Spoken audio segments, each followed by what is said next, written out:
یہاں دیکھنا یہ ہے کہ خاتم الانبیاء صلی اللہ علیہ وسلم کا نکاح ہو رہا ہے، جو پوری دنیا کے نبی ہیں اور نبیوں کے بھی نبی ہیں، ان سے افضل کوئی نہیں پوری دنیا میں، اور پہلا نکاح ہو رہا ہے وہ بھی کس عورت سے؟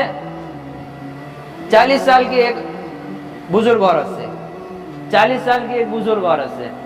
اور کمال کی بات تو یہ ہے کہ یہ جو حضرت خدیجہ رضی اللہ تعالی عنہا تھی، یہ کنواری نہیں تھی، یہ کنواری نہیں تھی، پہلا نکاح ہو رہا ہے وہ بھی بغیر کنواری لڑکی سے، یعنی شادی شدہ تھی اور 2 مرد کے نکاح میں پہلے رہ چکی تھی، 2 مرد کے نکاح میں پہلے رہ چکی تھی، اور ان کی اولاد بھی تھی۔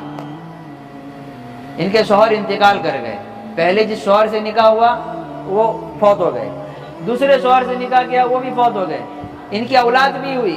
یہ سب دیکھنے کے باوجود آپ علیہ السلام نے ان کا نکاح کا بھیجا ہوا پیغام منظور کر لیا، ایکسیپٹ، کہ ہاں ٹھیک ہے، ان کو پتہ ہے کہ ان کے 2 شوہر پہلے رہ چکے ہیں اور یہ کنواری نہیں ہے اور ان کی اولاد بھی ہے۔ تو بتائیے پہلا نکاح ہو رہا ہے وہ بھی کس عورت سے؟ ایک تو بزرگ بڑھاپے پہ قدم رکھنے جا رہی ہیں وہ 40 سال کے بعد، دوسرا یہ کہ 2 شوہر سے ان کا نکاح ہو چکا ہے، تیسرا یہ کہ وہ اولاد والی بھی ہیں۔ جب پوری زندگی، اپنی عمر کا زیادہ تر زندگی انہوں نے 50 سال ایک ہی عورت کے ساتھ گزار دیا، پھر اس کے ان کے جانے کے بعد 10 نکاح کرنے کی کیا ضرورت پڑی؟ 10 عورتوں کو اپنی نکاح میں لانے کی کیا ضرورت پڑ گئی؟ آج کل کے جو یہ لوگ غیر مسلم لوگ، اسی طرح جتنے بھی پلید قسم کے لوگ ہیں، یہ لوگ آپ علیہ السلام کو کہتے ہیں کہ یہ نفسانی خواہشات کی وجہ سے عورتوں کی زندگی برباد کرتے تھے۔ کیا ان کو یہ نہیں دکھتا ہے کہ انہوں نے ایک بیوہ عورت کے ساتھ 50 سال اپنی زندگی گزار دی؟ پہلی شادی بیوہ عورت سے، اولاد والی عورت سے، اس کے اوپر کوئی چرچا نہیں، کوئی تبصرہ نہیں، کوئی کمنٹس نہیں، لیکن ان کو دکھ گیا کیا؟ 6 سال کی لڑکی دکھ گئی۔ اس کے پیچھے بھی ریزن ہے اور مصلحت ہے۔ اللہ الرحمن الرحیم، الحمدللہ رب العالمین، الہ الاولین والآخرین، والصلاة والسلام علی سید الانبیاء والمرسلین وعلی آلہ وصحبہ اجمعین، اما بعد۔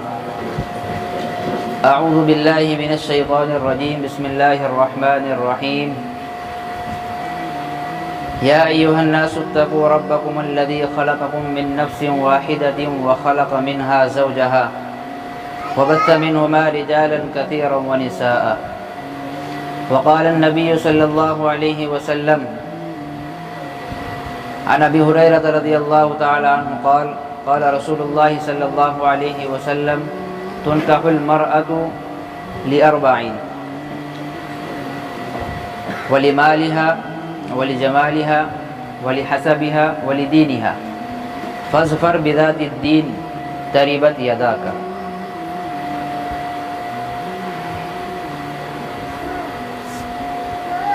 اللہ تبارک و تعالی دنیا کے اندر جن لوگوں کو بھی بھیجا ہے وہ اکیلا بنا کر نہیں بھیجا، یعنی جفت بنا کر بھیجا ہے، ایک کے ساتھ ایک جوڑا بھیجا ہے۔ عن ابی ہریرہ رضی اللہ تعالی عنہ قال قال رسول اللہ صلی اللہ علیہ وسلم تنکح المرأة لأربع: ولمالها ولجمالها ولحسبها ولدينها فاظفر بذات الدين تربت يداك۔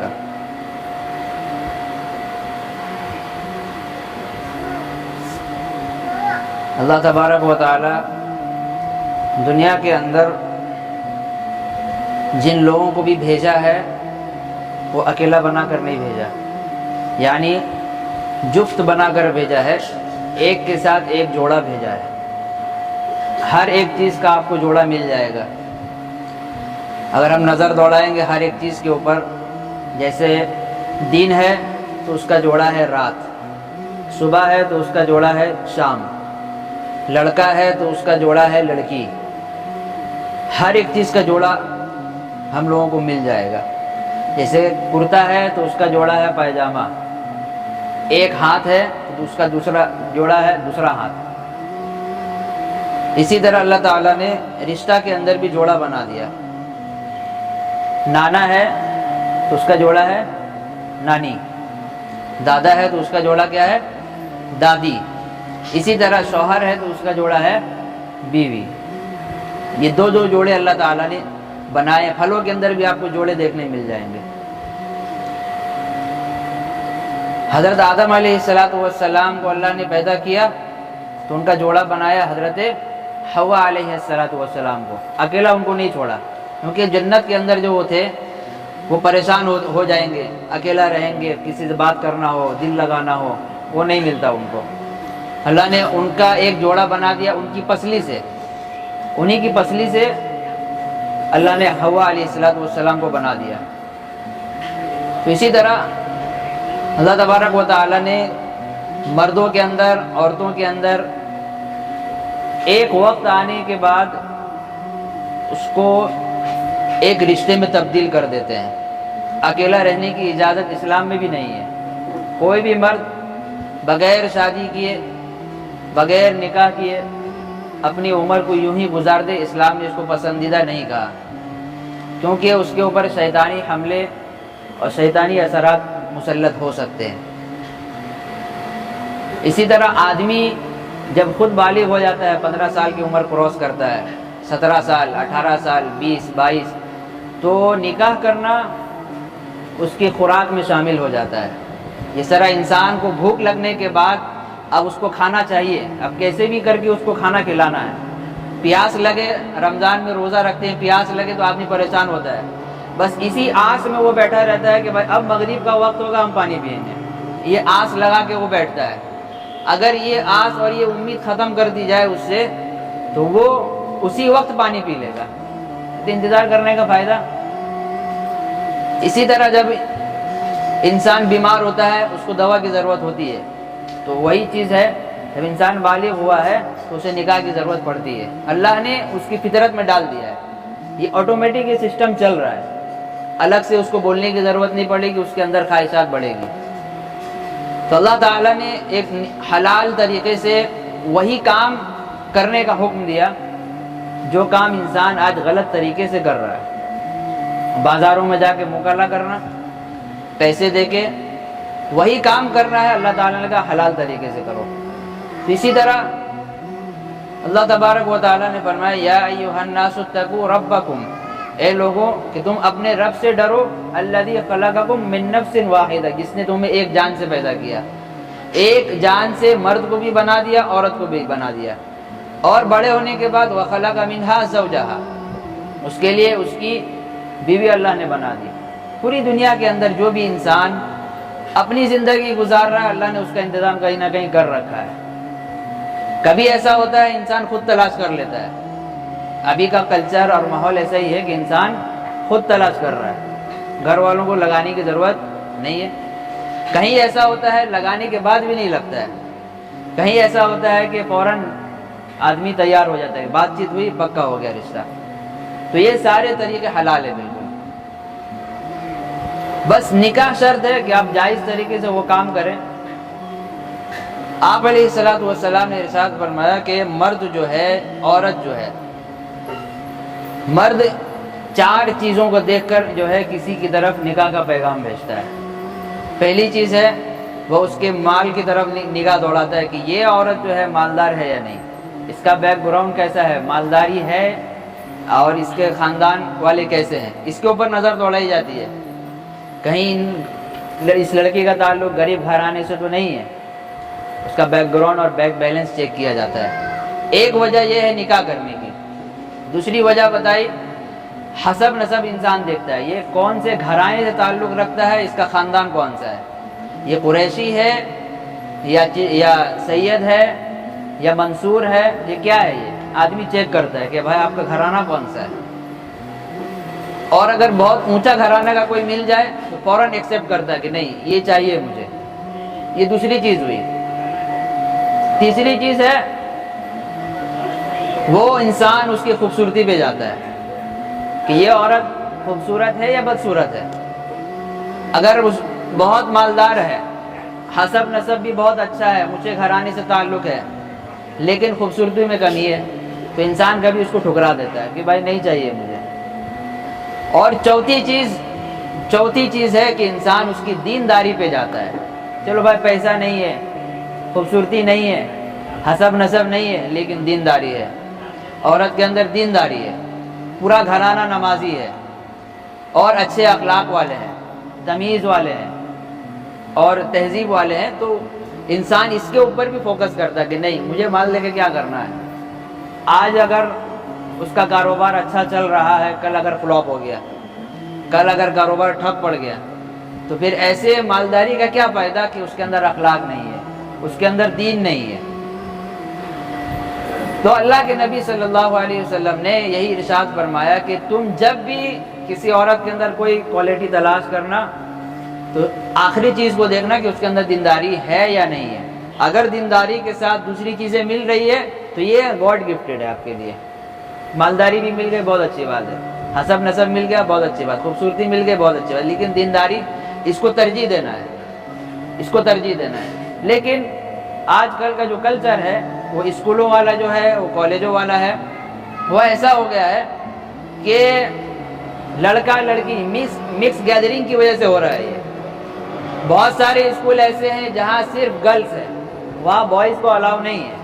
بہت سارے اسکول ایسے ہیں جہاں صرف بوائز وہاں گرلس الاؤ نہیں ہے، اور بہت ایسے ہیں جو دونوں مکس کر کے چل رہے ہیں.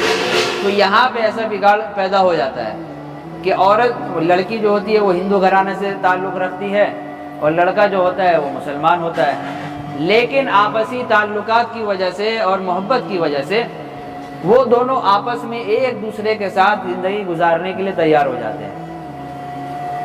جاتے ہیں. پھر وہاں مذہب اور دھرم کوئی نہیں دیکھتا کہ یہ مسلمان ہے یا ہندو ہے، وہاں کوئی نہیں دیکھتا. جبکہ کہا گیا کہ مسلمان کے اندر بھی دینداری دیکھو، مسلمان کے اندر بھی دینداری دیکھو. یہ مت دیکھو کہ اسلام پہ چل رہا ہے، وہ اسلام پہ تو ہے لیکن دینداری نہیں ہے تو پھر کہیں اور کرو. تو یہ چیز اپنے گھروں کے اندر ہمیں لاگو کرنا ہے اور ان لوگوں کو سمجھانا ہے کہ جو لوگ اس طرح کے کام کرتے ہیں. آپ کو پتا ہوگا کہ آپ علیہ الصلوۃ والسلام کی کتنی بیویاں تھیں، ہمارے نبی کی کتنی بیویاں تھیں. ہمارے نبی صلی اللہ علیہ وسلم، اس کے اوپر ہم بات کرتے ہیں کہ ان کی شادی کیسے ہوئی. ہم آج کل کے کلچر کی شادی دیکھتے ہیں کہ دھوم دھام سے شادی ہو رہی ہے، لیکن آج تک کبھی ہم نے اس کے اوپر غور نہیں کیا کہ ہمارے پیغمبر صلی اللہ علیہ وسلم جو آخری نبی، جن کے اوپر نبوت کا دروازہ بند کر دیا گیا، ان کے بعد کوئی نبی آ ہی نہیں سکتا. اور اگر کوئی نبی آ رہا ہے تو وہ اپنی نبوت، اپنی رسالت لے کر نہیں. جیسے دنیا جب ختم ہوگی اینڈ میں، دا اینڈ، تو حضرت عیسیٰ علیہ السلام آئیں گے، لیکن اپنی شریعت لے کر نہیں آئیں گے. وہ وہی شریعت پہ عمل کریں گے جو آپ علیہ السلام کی ہے. تو یہ چیز ہم آج کل بہت ساری شادیاں اٹینڈ بھی کر چکے ہیں، دیکھ چکے ہیں، اور شادیوں کے دعوتیں بھی اڑا چکے ہیں، لیکن آج تک ہمیں اس بارے میں کوئی بتانے والا نہیں ملا کہ آپ علیہ السلام کی پہلی شادی کیسے ہوئی اور کہاں پہ ہوئی اور کس کے ساتھ ہوئی اور کتنے عمر میں ہوئی. سب سے پہلی بات، آپ علیہ السلام جب پیٹ میں تھے، اپنی ماں کے پیٹ میں تھے، تب ان کے والد کا انتقال ہو گیا تھا. تب ان کے والد کا، حضرت عبداللہ رضی اللہ تعالیٰ عنہ، ان کا والد، ان کا انتقال ہو گیا مدینہ کے اندر. پھر وہیں ان کی قبر بن گئی. جب آپ علیہ السلام کی عمر 6 سال کی ہوئی تو 6 سال تک ان کی ماں نے ان کو اپنے پاس رکھا، ان کی ماں نے. لیکن 6 سال کی عمر جیسے آئی، ماں بھی دنیا چھوڑ کے چلی گئی. نہ باپ رہا نہ ماں رہی. 6 سال کی عمر کا بچہ. پھر ان کو ان کے دادا نے لے لیا 6 سال کے بعد. چلو دیکھو، نہ ماں ہے نہ باپ ہے، چلو دادا نے گود لے لیا ہمارے نبی کو. پھر جب 2 سال پار ہوا، 8 سال کی عمر آئی، تو ان کے دادا کا بھی انتقال ہو گیا. ایک کے بعد ایک سر سے ان کا سایہ اٹھ گیا. اب دیکھنے والا کون؟ تو ان کے چچا ابو طالب جو تھے، انہوں نے اپنی گود میں لے لیا.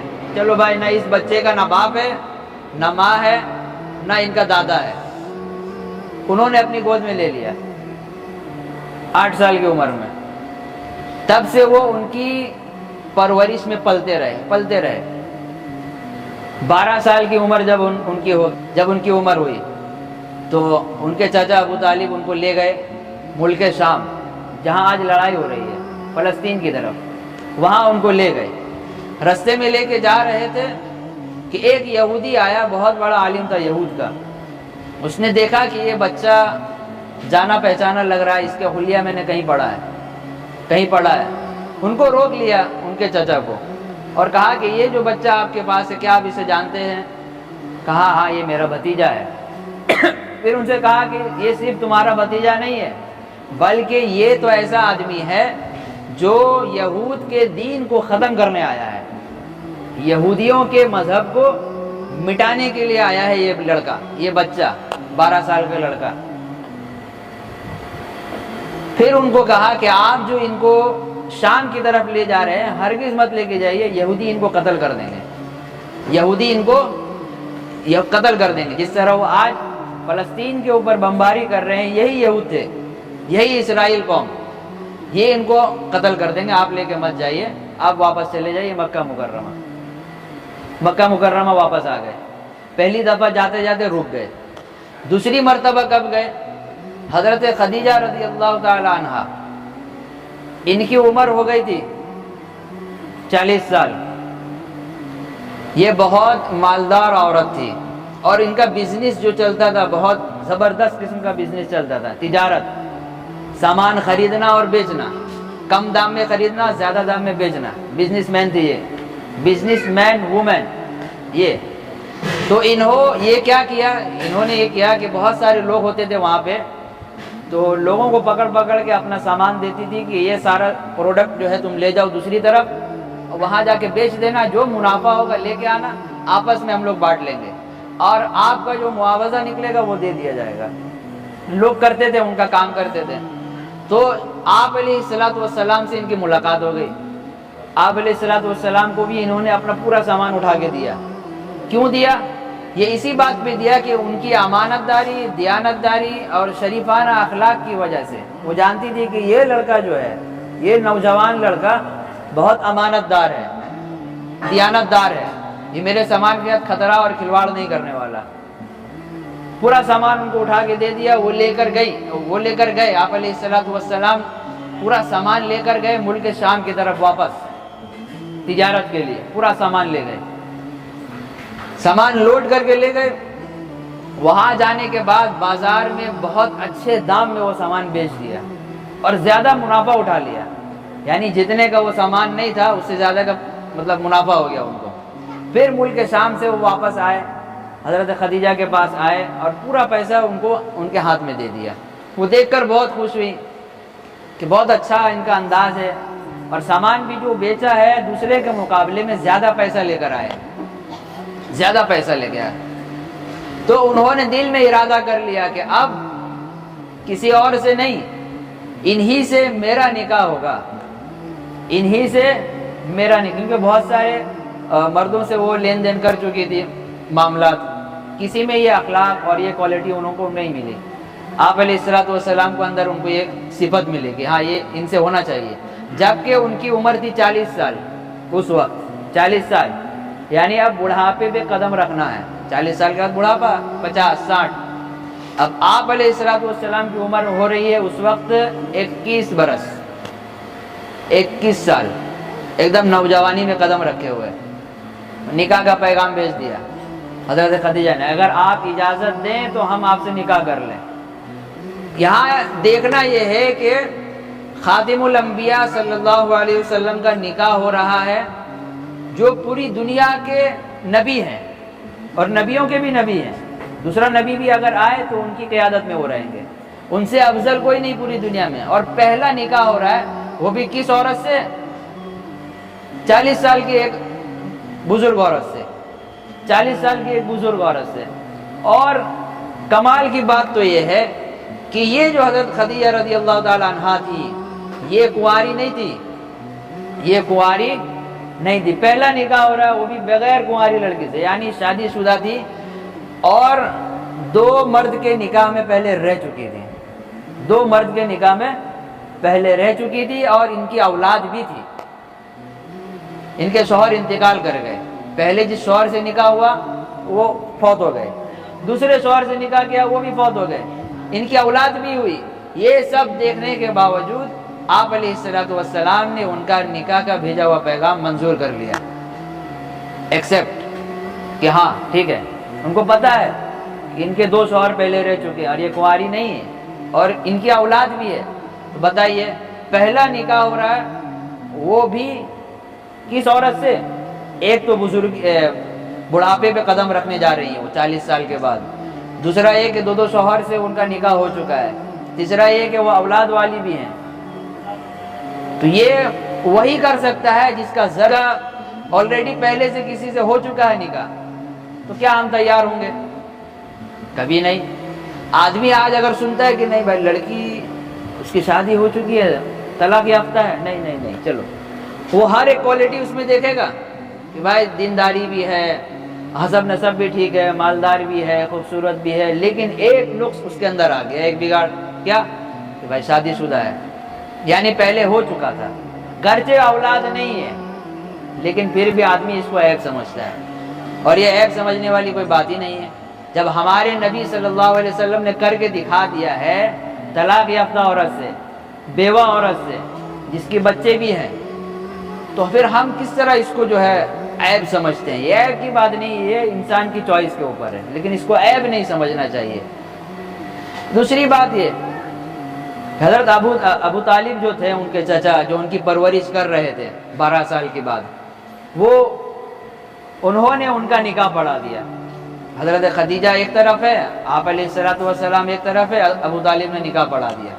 نکاح کے خطبے کے اندر انہوں نے آپ علیہ الصلوۃ والسلام کی مکمل تعریف بیان کی. اس کے بعد حضرت خدیجہ رضی اللہ تعالی عنہ اور آپ علیہ الصلوۃ والسلام کی زندگی چلتی رہی. پھر ان سے اولاد بھی ہوئی, 4 بیٹیاں ہوئی, 2 بیٹے ہوئے, اور یہ سلسلہ چلتا رہا. تقریباً 24 سال حضرت خدیجہ رضی اللہ تعالیٰ عنہ آپ علیہ الصلوۃ والسلام کے ساتھ زندگی گزار چکی. 24 سال. اب کیلکولیٹ کیجئے 40 کے بعد 24 کتنا ہوتا ہے؟ 64. تو آپ علیہ الصلوۃ والسلام نے 64 سال کی عمر کے لڑکی سے بھی مطلب اپنی زندگی گزاری ہے.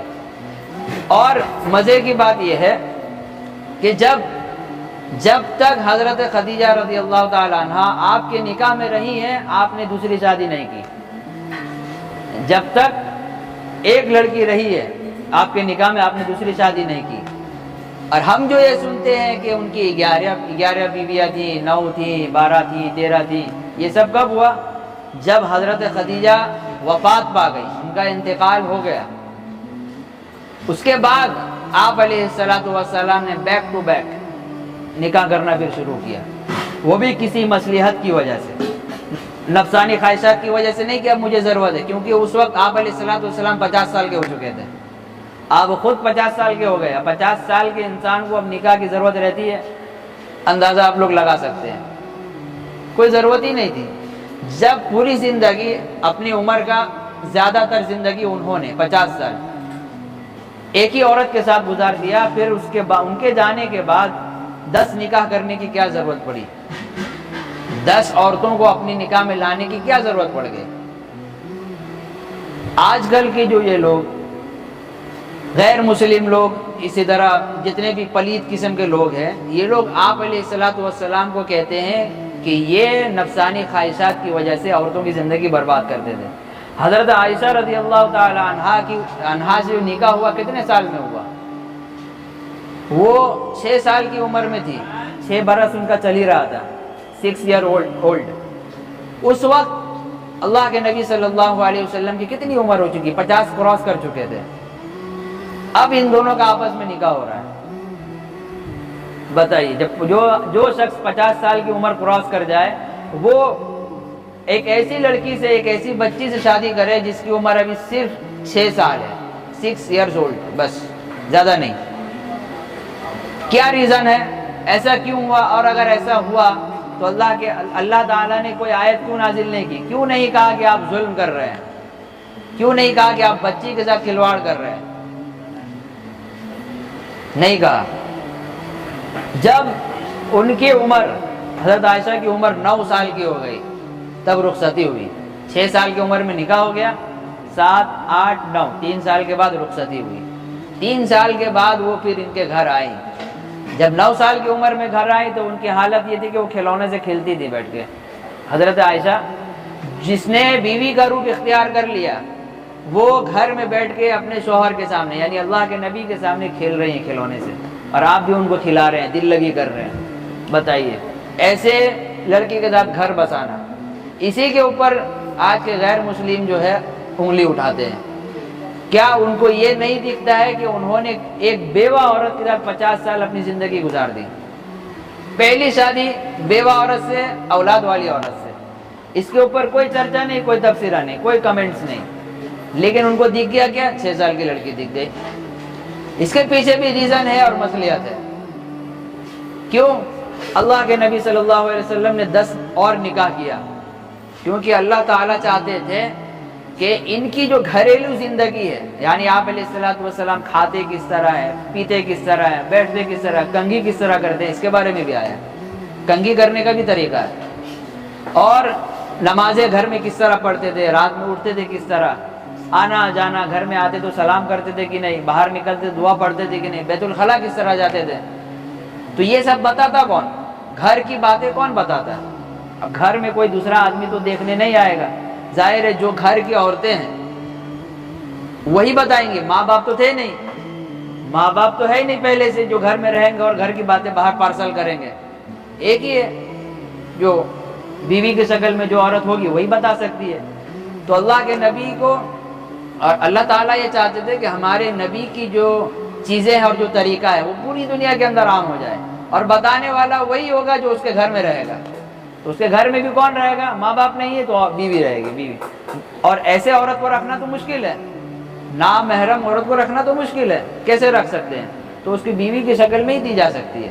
یہ چیزیں تھی، یہ وجہ تھی کہ اللہ کے نبی نے اپنے آخری وقت میں بیک ٹو بیک نکاح کیا، دھڑا دھڑ ایک کے بعد ایک نکاح کرنا شروع کیا۔ اور مزے کی بات یہ ہے کہ اس میں جتنی عورتیں آئیں 10 و 10 ان کے جانے کے بعد، حضرت خدیجہ کے جانے کے بعد، ساری کی ساری 9 عورتیں ایسی تھی جو بیوہ تھی، وہ بھی کنواری نہیں تھی، ورجن نہیں، بیوہ۔ اور ایک عورت ایسی تھی جو کنواری تھی، حضرت عائشہ رضی اللہ تعالیٰ عنہ، یہی صرف کنواری تھی، باقی ساری بیوہ تھی، کوئی صاحب اولاد ہے، کوئی طلاق یافتہ ہے، ان سب سے اللہ کے نبی نے نکاح کیا ہے۔ یہ ان یہودیوں کو، غیر مسلموں کو نہیں دکھتا ہے۔ دکھ گیا تو ایک دکھ گیا، باقی 9 اور 10 کو چھوڑ دیا، سائڈ پہ رکھ دیا۔ تو یہ ہمیں پتہ ہونا چاہیے کہ نکاح کیوں ہوا۔ اسی طرح ایک سے زائد شادی جو کرتے ہیں، اس کے بارے میں قرآن کریم نے کہا ہے فَانْكِحُوا مَا طَابَ لَكُم مِّنَ النِّسَاءِ مَثْنَىٰ وَثُلَاثَ وَرُبَاعَ، کہ تم لوگ نکاح کرو 2 2 3 3 یا 4 4۔ آگے کہا اگر طاقت نہیں ہے بدن میں، مال میں، جسم میں، ہر ایک چیز میں، تو ایک سے زائد رکھنے کی اجازت ہی نہیں ہے، پھر وہ جرم ہے، ظلم ہے۔ وہ کیا ہے؟ ابھی جو قانون لاگو ہونے والا تھا، یونیفارم سول کوڈ، اس کے اندر سب سے پہلی چیز یہی تھی کہ ایک سے زائد شادی پہ پابندی۔ وہ پابندی تو قرآن نے پہلے سے لگا رکھی ہے، کہہ دیا کہ جو انصاف نہیں کر سکتا، وَإِنْ خِفْتُمْ أَلَّا تَعْدِلُوا فَوَاحِدًا، اگر تمہارے اندر خوف ہو کہ تم انصاف نہیں کر سکتے، ایک جیسا 2 کو 4 کو اور 3 کو نہیں رکھ سکتے ہو، جو کھانا اسے کھلا رہے وہ کھانا اسے نہیں دے سکتے، بھائی کوئی ضرورت نہیں ہے 4 کرنے کی اور 3 کرنے کی، ایک بے گزارا کرو۔ اور آج کے دور میں تو ایک سے زیادہ کے بعد میرا گمان یہ ہے کہ کرنا ہی نہیں چاہیے، کیونکہ وہی مشکل ہے۔ ایک ہی کو لے کے جھمیلا اتنا ہوتا ہے، جھگڑا اتنا ہوتا ہے، فون پہ فون، کال پہ کال، مقدمہ اور پنچایت، یہ وہ، تو پھر 2 لے کے آدمی تو پھر قبر میں چلا جائے گا۔ تو یہ چیز ہے، یہ ہمیں اس کا جواب پتہ ہونا چاہیے کہ اس کا ریزن بھی اللہ نے بیان کیا۔ اور دوسری بات، جب اسلام شروع میں آیا تھا اس وقت صرف عرب کنٹری نہیں بلکہ عرب کے علاوہ مصر کہہ لیجئے، ملک شام، یورپ، امریکہ، جرمن، قسطنطنیہ، یہ جتنے بڑے بڑے ممالک تھے ہر جگہ ایک سے زیادہ نکاح لوگ کرتے ہی تھے. کوئی 5 رکھ رہا تھا, کوئی 10 رکھ رہا تھا, کوئی 25, کوئی 30. اور ہمارے نبی جتنے آئے ہیں 1,00,000 کم و بیش 24 انبیاء علیہم السلام, ان میں سے اکثر کی تو اتنی بھی حضرت سلیمان علیہ السلام جن کی حکومت ہواؤں کے اوپر تھی, جن کی حکومت پانیوں کے اوپر, ہوا کو اگر کہہ دیتے کہ یہ شخص کو اٹھا کے ہندوستان پہنچا دو, وہ ہوا اس کو اٹھا کے لے جاتا. پلین کی ضرورت نہیں, ایروپلین کی ضرورت نہیں, کوئی سواری نہیں چاہیے, نہ کوئی بھوکم نہ کوئی طوفان. ان کی بات میں اور ان کی طاقت میں, ان کی حکومت میں اتنی طاقت تھی. ایسے آدمی, ان کے بارے میں آتا ہے کہ ان کی بیویاں کتنی تھی, 700 بیویاں تھیں. کتنی؟ 700. تو ایسے لوگ بھی دنیا میں گزرے ہیں جنہوں نے زیادہ رکھی. لیکن اس کے بعد اسلام نے جب دیکھا کہ بھائی حق تلفی ہو رہی ہے, عورتوں کو حقوق نہیں مل رہا, عورت کے حقوق کے اوپر بڑا زور ڈالا ہے اسلام نے, عورت کے حقوق کے اوپر. کیونکہ عورت جو ہے یہی گھر کی تاج ہے, بادشاہت انہی کی ہے. صحیح بات یہی ہے. کیونکہ آج جو بڑے بڑے بزرگ جنم لے رہے ہیں اور چھوٹے چھوٹے لوگ یا جو بھی کامیاب سکسیسفل مین آپ کہہ لیجیے, وہ جنم جو لے رہے ہیں وہ کن کی کوکھ سے لے رہے ہیں؟ عورت کی کوکھ سے. اور اگر عورت کا ہی دنیا سے خاتمہ ہو جائے تو نسل بڑھنا بند ہو جائے گی دنیا کے اندر, نسل بڑھانے والا پھر کوئی نہیں ہوگا. یہ عورتوں کو اللہ نے بہت مقام دیا ہے, مردوں کو حکومت دی ہے, بادشاہت دی ہے, اور عورتوں کو مقام دیا اللہ نے, ان کے اوپر پوری صورت اتار دی. 12 نمبر مقام بھی دیا ہے. جب دیکھا کہ حق تلفی ہو رہی ہے, بھائی 70 بیویاں ہیں, 10 بیویاں ہیں, اور ملاقات ہو رہی ہے مہینے کے بعد, 2 مہینہ 3 مہینے کے بعد ملاقات, تو ان سب سسٹم کو بند کرنے کے لیے پابندی لگا دی گئی کہ 4, بہت زیادہ تو 4 کی اجازت, اس کے علاوہ نہیں.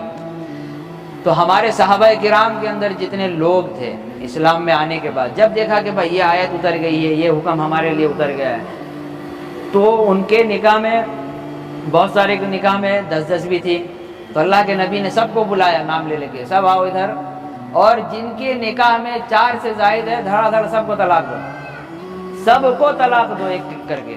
جس کے پاس 5 ہے وہ 1 کو طلاق دے, 4 کو رکھ کے.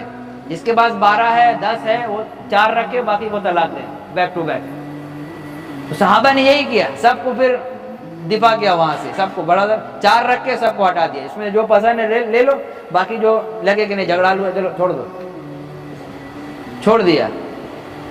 تو اللہ کے نبی صلی اللہ علیہ وسلم نے اس وقت اپنی عورتوں کو طلاق نہیں دی جو 10 نکاح میں تھی. وہ کیوں؟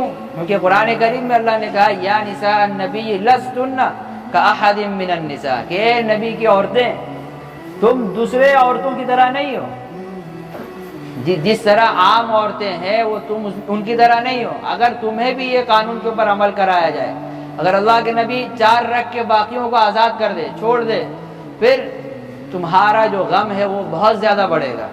کیونکہ ایک تو اللہ کے نبی کی صحبت سے دور ہونا, اور دوسرا یہ کہ تم سے پھر کوئی نکاح نہیں کرے گا, یا تم کسی اور سے نکاح کے پھر یہ نہیں رہو, کیونکہ ان کا مقام الگ تھا, ان کے قریب کو بھی کوئی آتا نہیں, عزت احترام کی وجہ سے, عزت احترام کی وجہ سے.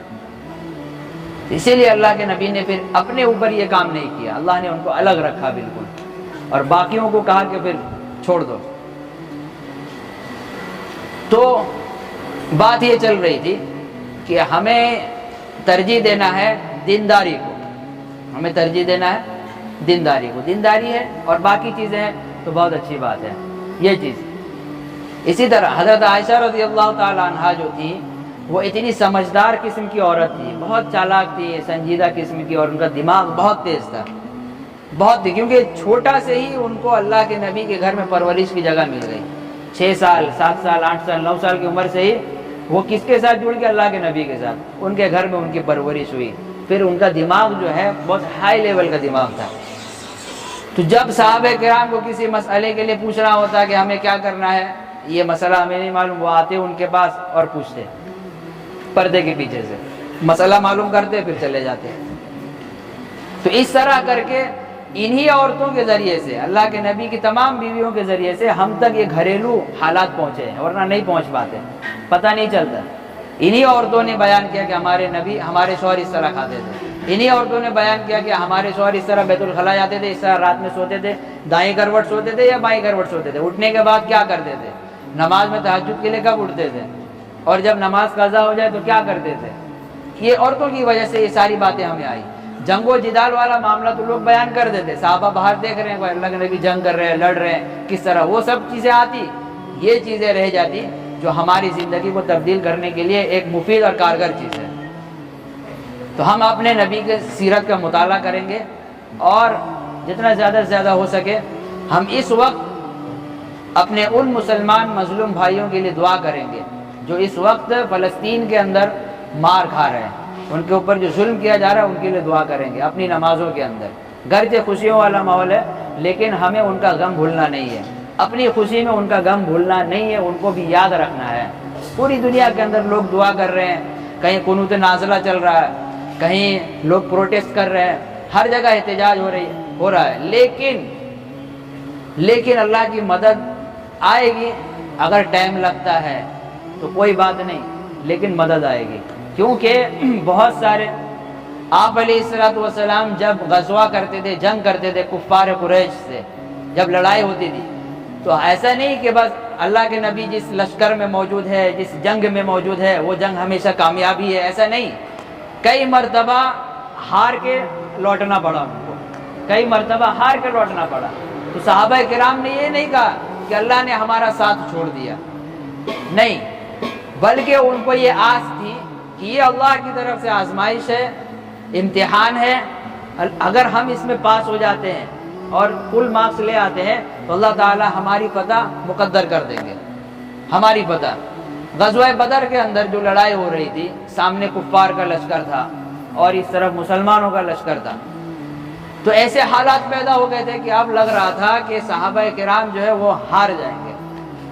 کفار بہت خوش ہو گئے تھے، پہلے جب لڑائی شروع ہوئی، مار پیٹ، قتل و قتال، تلوار ریزی، صحابہ کرام کو فخر ہوا، چلو آج تو ہمارے اندر بہت طاقت ہے، لیکن اللہ کو یہ طریقہ پسند نہیں آیا کہ تم اپنے اوپر کیوں فخر کر رہے ہو۔ کہنا یہ چاہیے تھا کہ آج اللہ کی مدد ہمارے ساتھ ہے، لیکن اللہ تعالیٰ اصلاح کرنا چاہتے تھے تو ایسا ماحول پلٹ گیا، پھر وہاں پہ بازی پلٹ گئی، پھر کفار لوگ غلبہ پانے لگے، یہ لوگ دبنے لگے۔ 313 جو تھے غزوہ بدر کے اندر، اور سامنے جو تھا ہزاروں کا لشکر تھا، یہاں صرف 313 آدمی تھے، لیکن اللہ تعالیٰ نے اصلاح کرنے کے بعد پھر جو ان کو غلبہ دیا ہے وہ ہزاروں کا لشکر دم دماتا ہوا بھاگا وہاں سے، اور یہ 313 بہت چند آدمی ان کے اوپر غالب ہو گئے۔ کیوں؟ اللہ تعالیٰ نے 5,000 فرشتے آسمان سے اتار دیے تھے، 5,000 فرشتے، ایک آدمی کے ساتھ 5 فرشتہ لڑائی کر رہا تھا، دکھائی نہیں دے رہا تھا، ایک آدمی کے ساتھ 5 فرشتہ اللہ نے لگا دیے، ایک صحابہ کے ساتھ، وہ تلوار چلا رہے ہیں، پیچھے سے فرشتے ان پیر ویر پکڑ کے گرا دے رہے ہیں، مدد کر رہے ہیں۔ تو یہ چیزیں کسی کو دکھائی نہیں دی، کفار کو دکھا تو کس کو دکھا؟ شیطان کو دکھا۔